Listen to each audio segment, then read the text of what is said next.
Hello, good morning, students. Today in 12th class physics, we are starting a new topic, matter waves. इसको अभी हम लोग heading ये भी दे सकते हैं, dual nature of matter. Dual nature of matter particles. अब हम लोग ये कहते हैं ये जो पूरा जो यूनिवर्स है वो रेडिएशन और पार्टिकल्स से मिलकर बना हुआ है. या तो पार्टिकल्स हैं या फिर रेडिएशन है ना. इन्हीं दोनों चीजों से मिलकर बना है. रेडिएशन के बारे में तो अभी हम लोग पढ़ लिए हैं. रेडिएशन अभी हम लोगों ने पढ़ा है. रेडिएशन का एक पार्ट अभी हम लोगों ने पढ़ा है, क्या? लाइट. और इसका ड्यूअल नेचर है. कैसा ड्यूअल नेचर है इसका? वेव नेचर भी है और पार्टिकल नेचर भी है. और इसमें अभी हम लोगों ने क्या क्या चीज पढ़ ली है? क्या? We have studied in the wave nature.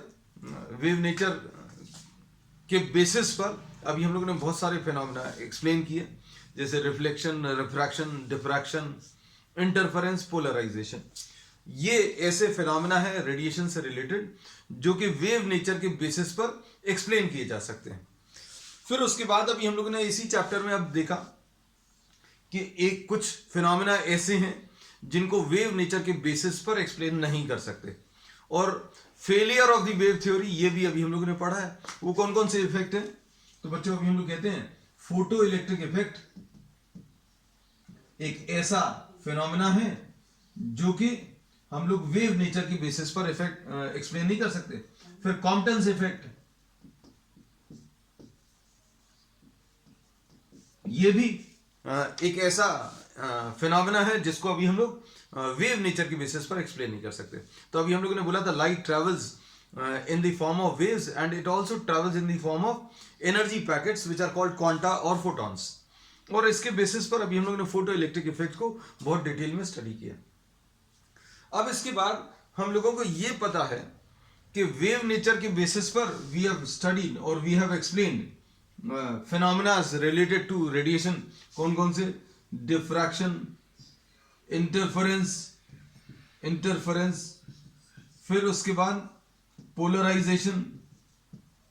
तो ये ऐसे फिनोमेना है जो अभी हम लोग वेव नेचर के बेसिस पर एक्सप्लेन कर सकते हैं. तो रेडिएशन का बच्चों ड्यूअल नेचर है. ये अभी हम लोगों को पता चल गया कि रेडिएशन का एक ड्यूअल नेचर है and depending on the situation दोनों टाइप के फिनोमेना, दोनों टाइप के नेचर्स एग्जिस्ट करते हैं. अब कौन सा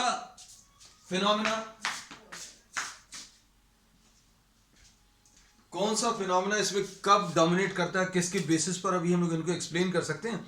this we have discussed in detail. फिर अभी हम लोगों ने ये भी बोला कि नेचर जो है बच्चों इट लव सिमेट्री. मतलब जैसे अभी हम लोगों ने बोला था कि इलेक्ट्रिसिटी से मैग्नेटिक इफेक्ट होते हैं, तो फैराडे ने ये सोचा कि मैग्नेटिज्म से भी इलेक्ट्रिसिटी जनरेट कर सकते हैं. उसने एक्सपेरिमेंट्स किए और उसको कुछ सफलता मिली और उसके बेसिस पर अभी हम लोगों ने इलेक्ट्रोमैग्नेटिक इंडक्शन पढ़ा. जो उसकी जो स्टडी थी, उसके जो प्रैक्टिकल्स थे, जो उसके जो एक्सपेरिमेंट्स थे, उनके बेसिस पर जो थ्योरी डेवलप हुई वो अभी हम लोगों ने पढ़ी है. इसी टाइप से अभी हम लोगों ने ये बोला कि रेडिएशन इसका ड्यूअल नेचर है. ड्यूअल नेचर कैसा है? वेव नेचर भी है और पार्टिकल नेचर भी है. तो अब पार्टिकल्स के बारे में क्या बोल सकते हैं? तो नेचर जो सिमेट्री पसंद करती है, तो अभी हम लोग उसके बेसिस पर, सिर्फ इसी के बेसिस पर कुछ साइंटिस्ट ने प्रपोज किया कि पार्टिकल्स का भी वेव नेचर होगा. मूविंग पार्टिकल्स जो हैं उनका भी वेव नेचर होगा. मतलब क्या है मूविंग पार्टिकल्स का? मतलब क्या है? मैटर पार्टिकल्स जितने भी हैं. जैसे सपोज क्रिकेट बॉल है, क्रिकेट बॉल मूव कर रही है तो उससे एसोसिएटेड एक वेव आएगी. मोटरसाइकिल चल रही है, उससे भी एसोसिएटेड एक वेव आएगी. हम लोग खुद चल रहे हैं तो हमसे भी एसोसिएटेड एक वेव आएगी. तो उन्होंने सिर्फ ये प्रपोज किया कि नेचर लव सिमेट्री. रेडिएशन का पार्टिकल नेचर भी होता है तो पार्टिकल्स का वेव नेचर भी होगा, है ना. और इसमें बहुत मेजर वर्क किया बच्चों लुई डी ब्रॉगली. डेब्रॉय बोलते हैं इसको अभी हम लोग ऐसा प्रोनाउंस करते हैं डेब्रॉय, है ना. लेकिन अभी हम ये डी ब्रॉगली इसलिए बोलेंगे क्योंकि स्पेलिंग्स आपको याद रहेंगी. ये इसका प्रोनाउंसिएशन है. This is not the correct spelling. है ना। तो करेक्ट स्पेलिंग ये है, इसका प्रोनाउंसिएशन जो है कैसा रहता है, डिब्रॉय। ठीक है, स्ट्रेंज है लेकिन अभी हम लोग डी ब्रॉगली ही यूज करेंगे। तो अब इसमें ये जो साइंटिस्ट थे इन्होंने ये सजेस्ट किया कि पार्टिकल्स के पास भी एक वेव नेचर होगा, और इसमें पार्टिकल्स का वेव नेचर भी अगर है तो वेवलेंथ कितनी है ये उन्होंने कैलकुलेट करके बताई। अब इसमें अभी हम लोग इसी के बारे में अब पढ़ने वाले हैं।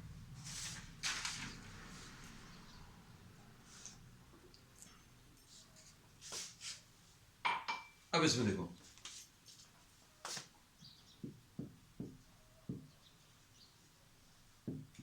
suggested that a moving particle, matter particle,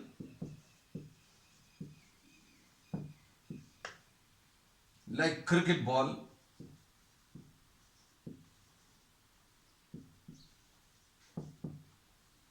are also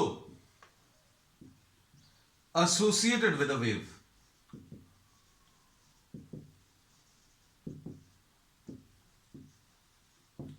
और इन वेव्स को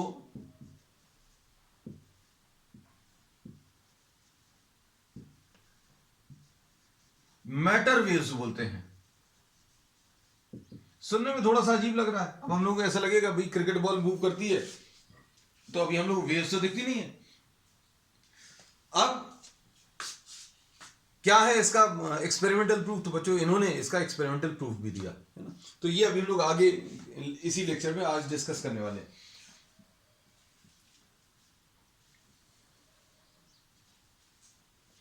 अब इसमें ये जो मैटर वेव्स हैं, these matter waves are also called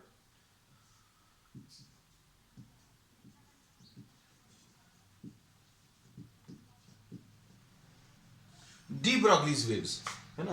अब इनको ट्रैवल करने के लिए matter waves do not require a medium.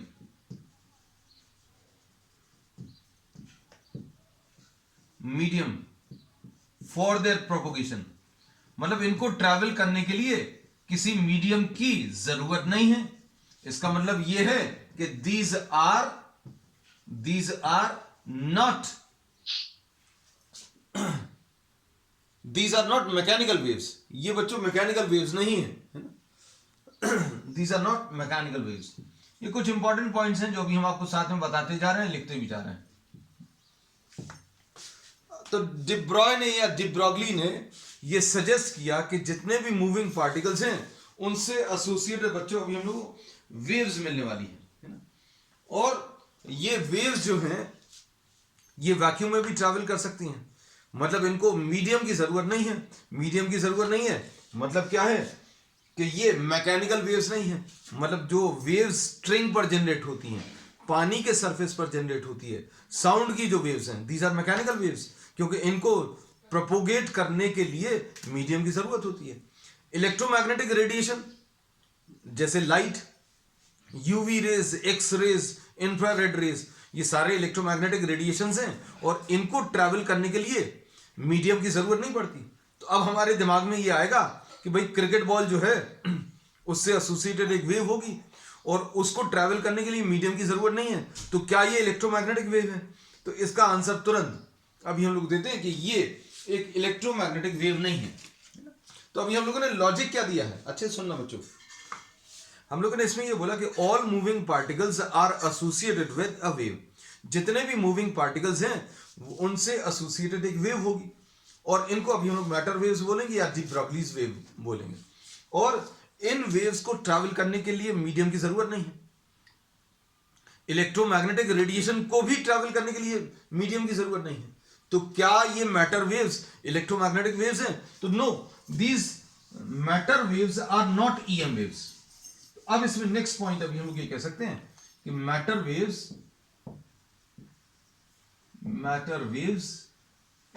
Are not EM waves.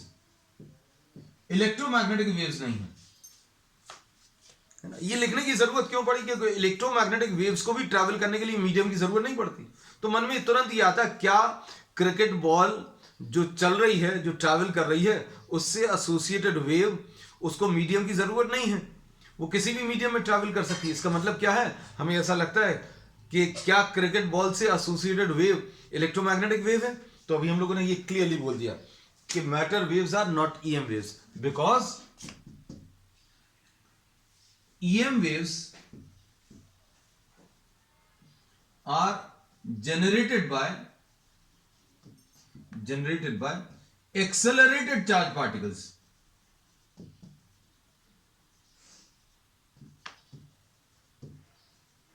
ये जो EM waves हैं बच्चों, these are generated by what? Accelerated charge particles. Accelerated charge particles से ये जनरेट होती हैं। फिर अब इसके बाद अब इनकी वेवलेंथ की बात करें तो अब इसमें यह पता चल गया कि मैटर पार्टिकल्स जो भी चलते हैं, आप साइकिल ले लो, मोटरसाइकिल ले लो, हम खुद अगर चल रहे हैं, क्रिकेट बॉल अगर ले लें, तो ये सारे मूविंग पार्टिकल से एसोसिएटेड एक वेव मिलती है और इनको मैटर वेव्स बोलते हैं, है ना। तो अब हम लोग इसमें ये कह सकते हैं matter waves are generated by all moving particles, charged और अनचार्ज है तो भी मैटर वेव्स मिलेंगी, चार्ज है तो भी मिलेगा, अनचार्ज है तो भी मिलेगा मैटर वेव्स, ठीक। अब इसके बाद अब ये इतना कुछ पता चल गया कि भाई कुछ वेव्स होती हैं मूविंग पार्टिकल से एसोसिएटेड। फिर इनकी वेवलेंथ कितनी है? तो वेवलेंथ बच्चों ये डी ब्रॉय ने या डी ब्रॉगली ने बताया कितना होगा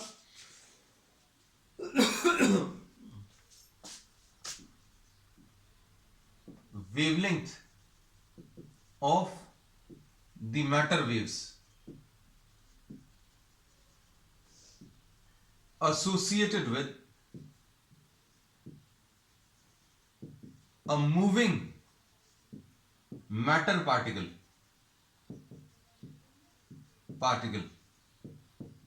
lambda, and this will be given by what? h by p. अगर कोई भी पार्टिकल चल रहा है, कोई भी पार्टिकल अगर चल रहा है तो उससे एसोसिएटेड एक पार्टिकल कैरेक्टरिस्टिक होगी, मतलब ऐसी प्रॉपर्टी जो सिर्फ पार्टिकल्स के लिए डिफाइन होती है, और वो क्या है? मोमेंटम है। तो हम लोग इसमें ये बोलेंगे कि बच्चों P, if this is the momentum of the particle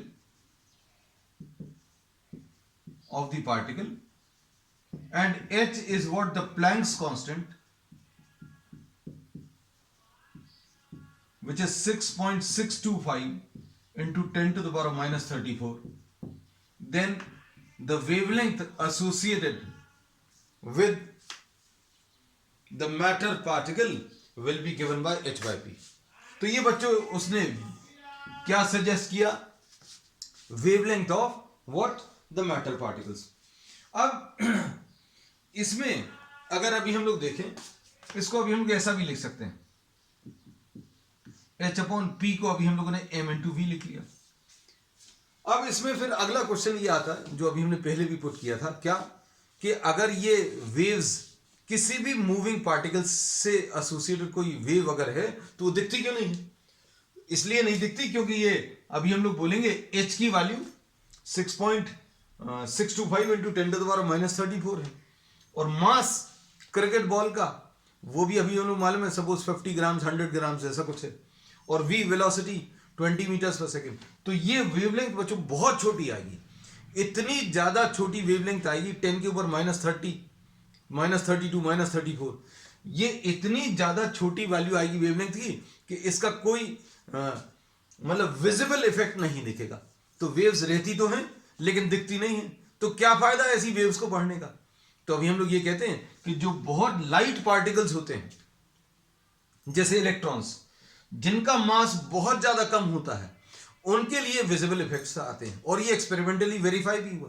तो अभी हम लोग ये कहते हैं कि ऐसी कोई भी चीज को पढ़ना जो दिख नहीं रहा है, तो अभी हम लोग क्यों पढ़ रहे हैं? तो अभी हम लोग इसमें यही बोलते हैं कि भाई क्रिकेट बॉल से एसोसिएटेड वेव है, हम चल रहे हैं तो हमारे चलने से भी एक वेव जनरेट होती है उसको मैटर वेव बोलते हैं। लेकिन मास ज्यादा होने के कारण अभी हम सारे लोगों का जो मास है वो ज्यादा है। मैक्रोस्कोपिक या जो विजिबल ऑब्जेक्ट्स हैं डेली लाइफ के, उनका मास बहुत ज्यादा है, इसलिए वेवलेंथ बहुत कम आती है ना।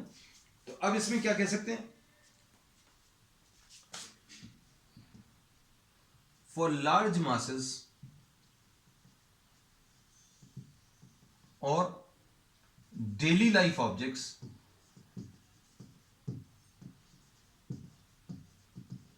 या फिर macroscopic objects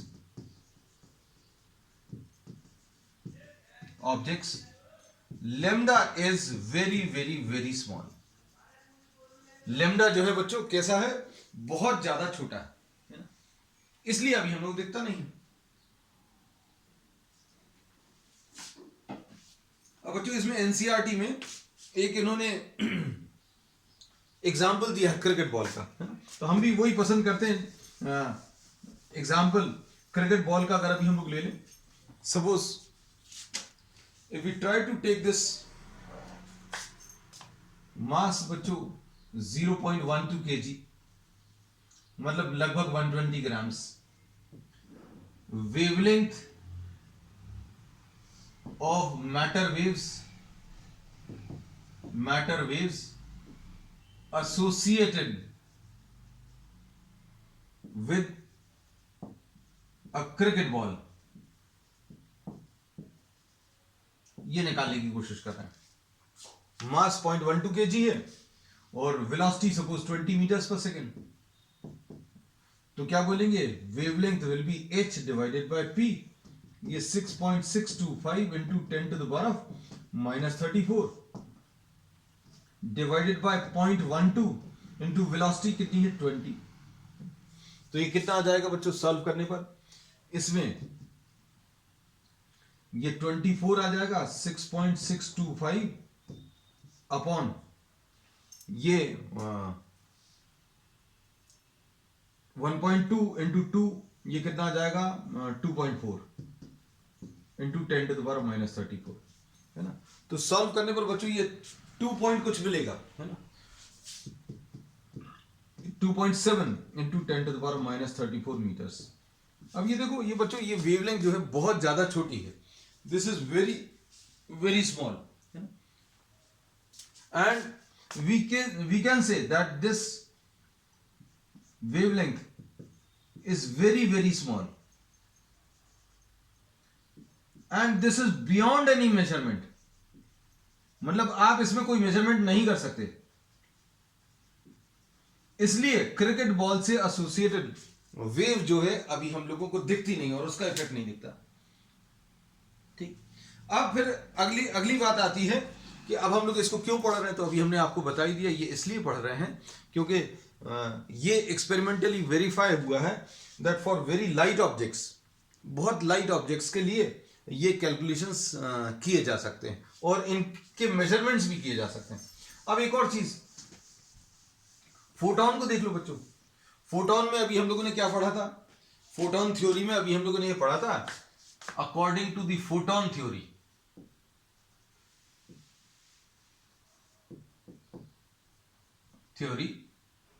momentum is given by h by lambda, ऐसा कुछ लिया था, है ना।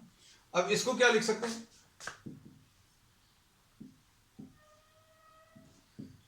h न्यू बाय c लिख सकते हैं इसको, this can be written as h nu by c। अब h बाय p निकालो, h बाय p अगर आप निकालोगे तो c डिवाइडेड बाय न्यू आ जाएगा, और c डिवाइडेड बाय न्यू क्या होता है लेमडा, तो h अपॉन p एक्चुअल में क्या दे रहा है, वेवलेंथ दे रहा है। तो मतलब ये फोटोन के लिए, this theory is true for photon also.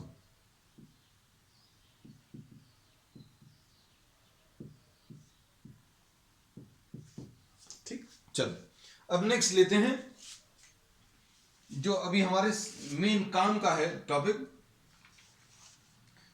Wavelength associated with a moving electron. Next topic बच्चों,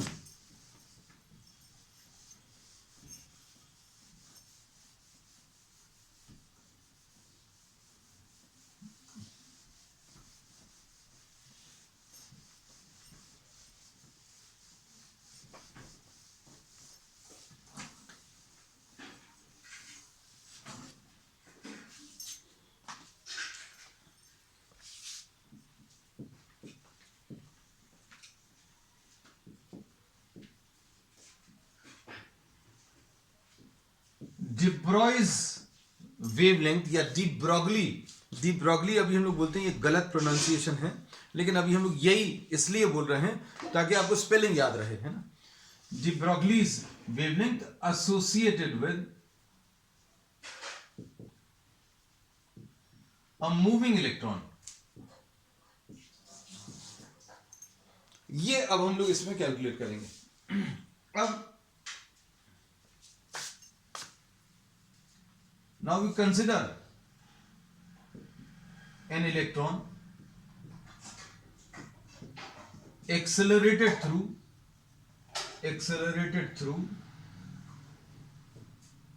a potential difference of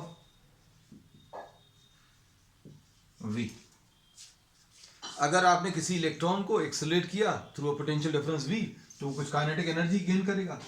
kinetic energy will be equal to the electrical work done, और electrical work done कितना आ जाएगा, E into V।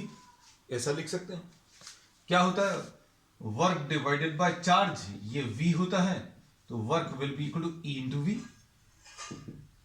तो ये E into V लिख लिया, kinetic energy. अब इसके बाद ये काइनेटिक एनर्जी आ गई। अब काइनेटिक एनर्जी के बाद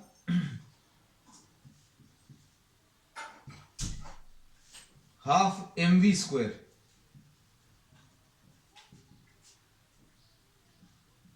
this is equal to kinetic energy. अब हम लोग इसमें क्या कर सकते हैं बच्चों, ऊपर नीचे m से मल्टीप्लाई कर लो, m square v square divided by 2m will be equal to k। अब इसके बाद m स्क्वायर v स्क्वायर, ये v बच्चों देखना और ये v देखना, दोनों में डिफरेंस है। ये स्मॉल v ये वेलोसिटी है, और कैपिटल V बच्चों पोटेंशियल डिफरेंस है। अब m square v square will be equal to 2mk,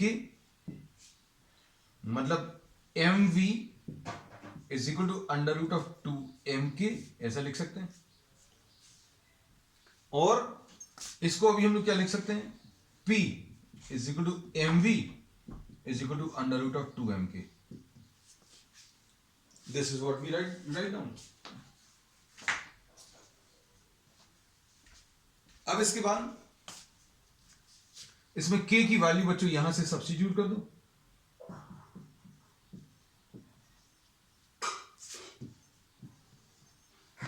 so from first and second क्या लिख सकते हैं, मोमेंटम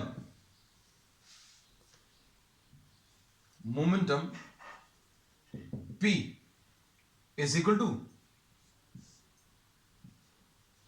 2m k की वैल्यू, ये वाली रख दी, k की वैल्यू ev, ऐसा कुछ आ गया। अब मोमेंटम क्यों कैलकुलेट कर रहे हैं, क्योंकि इसने ये जो साइंटिस्ट है इन्होंने क्या बताया था, lambda will be equal to what, h divided by p।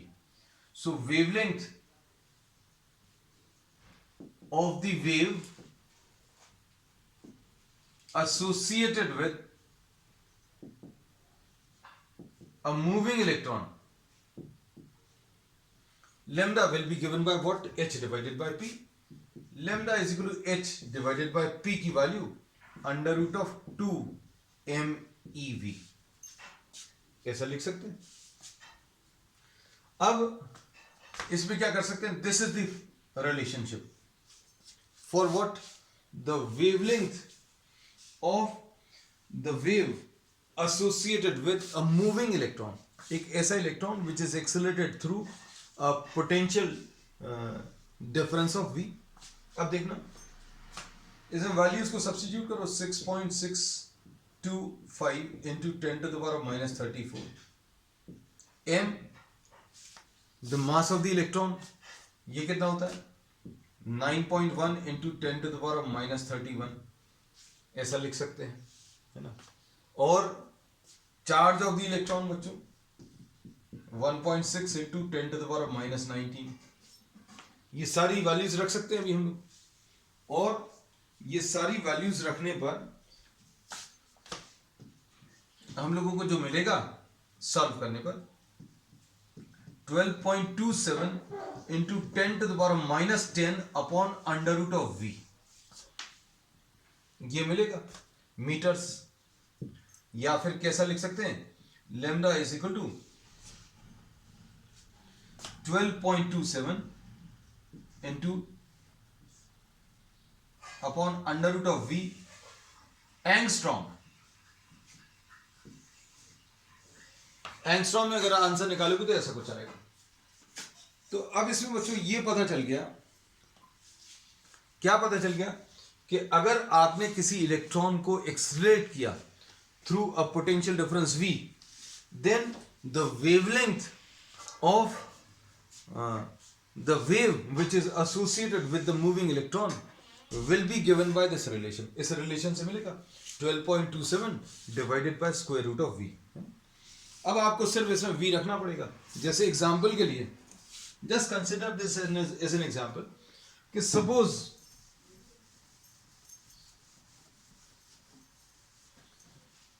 हम लोग एक इलेक्ट्रॉन ले लें which has been accelerated by a potential difference of 120 volts।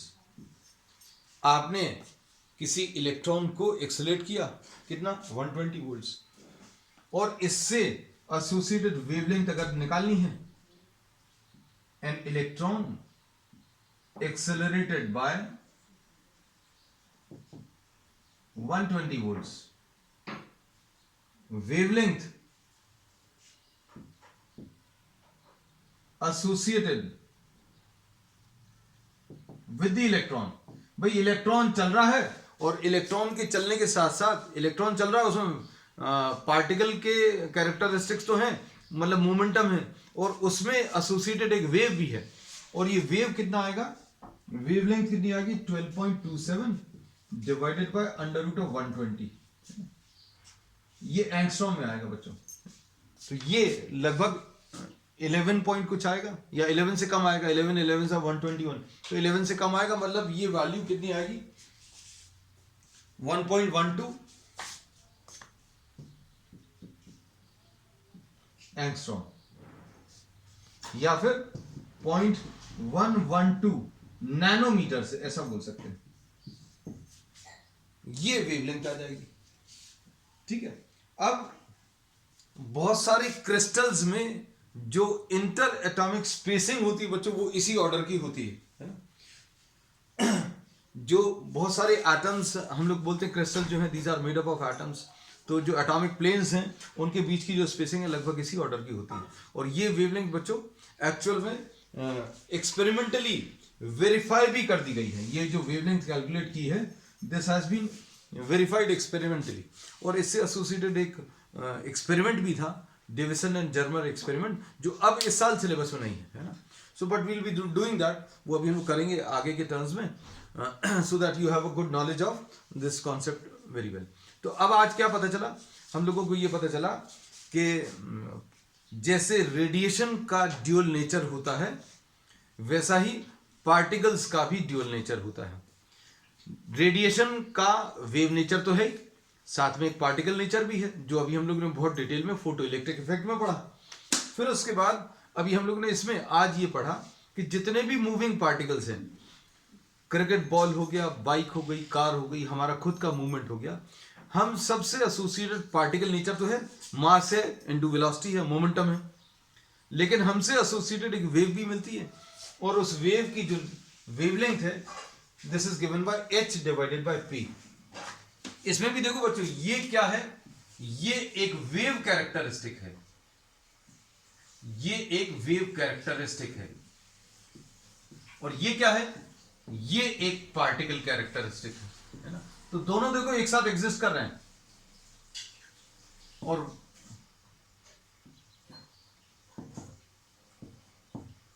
और फिर अभी हम लोगों ने ये कहा अगली चीज, कि अगर हर मूविंग पार्टिकल से एसोसिएटेड अगर वेव मिल रही है तो दिखती क्यों नहीं है?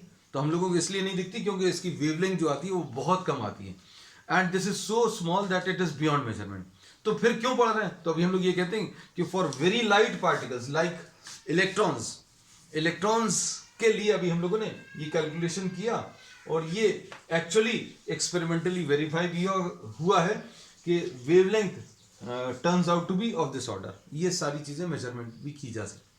और इसमें एक और चीज कि इनको ट्रैवल करने के लिए किसी मटेरियल मीडियम की जरूरत नहीं पड़ती है. These are associated with uncharge particles also. Charge particles से तो एसोसिएटेड रहेगी. किसी भी टाइप का पार्टिकल हो, बस चल रहा, चार्ज हो अनचार्ज हो, तो आपको क्या मिलेगा, एक मैटर वेव मिलने वाली है. तो बच्चों आज की क्लास के लिए इतना ही. We will continue with some numericals based on this topic on the next one. That's all for today.